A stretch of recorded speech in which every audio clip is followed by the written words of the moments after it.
On at the Flip Farm at our 10K to 100K challenge. So we're on day 4 right now.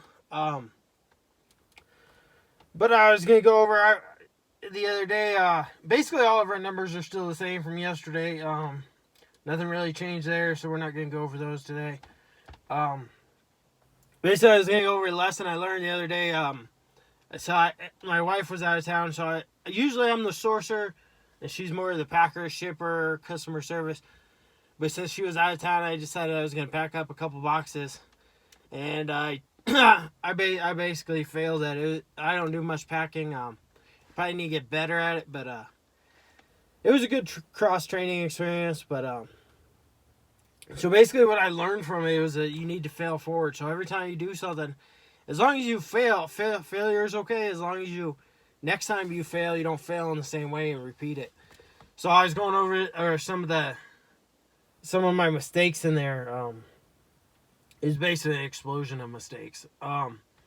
So basically the first mistake was probably failure to prep. I probably should have had stuff more organized.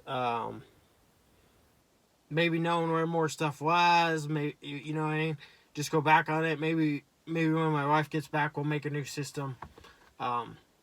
That where stuff is more organized. We're currently in the growing phase, so stuff is kind of everywhere. We don't have a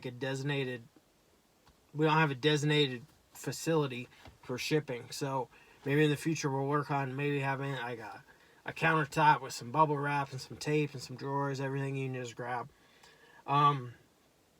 Next mistake I made, which I don't know how you would know this, but I grabbed a box and it was a perfect box. I was mailing out one of our sewing machines, and then I didn't realize until I got it all packed up there was a huge oil stain. So we use recycle boxes from the recycle center, and so I got everything packed up and it was all good, I thought, and then there was a huge oil stain on. So I took a gamble. I took it down to the post office, and the lady, she said it's a high chance that it would get rejected and it might get sent to hazmat because it actually looks like it's leaking.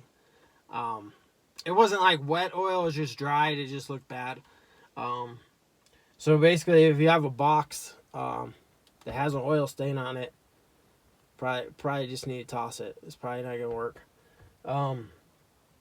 Another mistake I made was I rushed the packing. So for some reason I'm wired to everything's a race. But as I got older, I kind of slowed down and kind of take your time. But usually, I wire myself that I gotta get this done as fast as possible. Instead of taking out all the pieces, what I should have done is I should have took out all the pieces, got all my materials ready, and I should have packed everything up correctly. You live and learn. I guess some of us are just wired to get it done as fast as possible. But if you just take your time, you'll get it done right, and you'll see why. So I didn't double check everything was packed. I should have laid everything out. It was a sewing machine, a book, two books. Oh yeah, one book, a sewing machine, the pedal, the cord, and the cover. So I ended up actually sending out 3 packages. So I made triple as much work for myself because I packed the sewing machine up and then I forgot to pack the book and the foot pedal with it. So then I had to. There wasn't enough room to unpack it and repack it because I packed it so tight. So I had to ship out another box, which was another $8.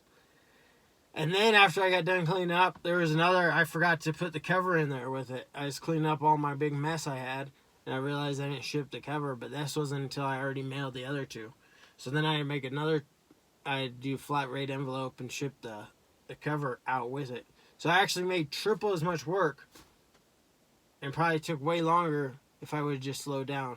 So I guess the key is that when you're new at something, just take your time and get everything laid out and just learn slowly. I think that was all my failures from that.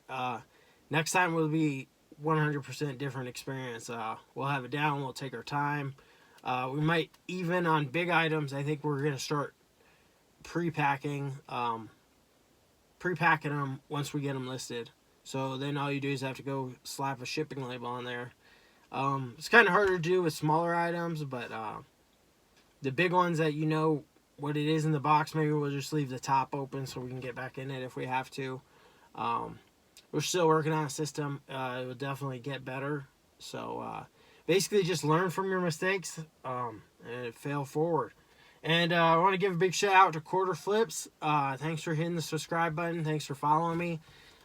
Really appreciate the support. Anybody else, make sure you smash that subscribe button. We're going to get to 10 this week. So I'm posting this on 2 channels. It's on the 10K to 100K challenge, and then it's on the Flip Farm. So either subscribe to both, like both, or subscribe to one or the other. Alrighty. Thanks, guys. Have a good day. See you on day 5.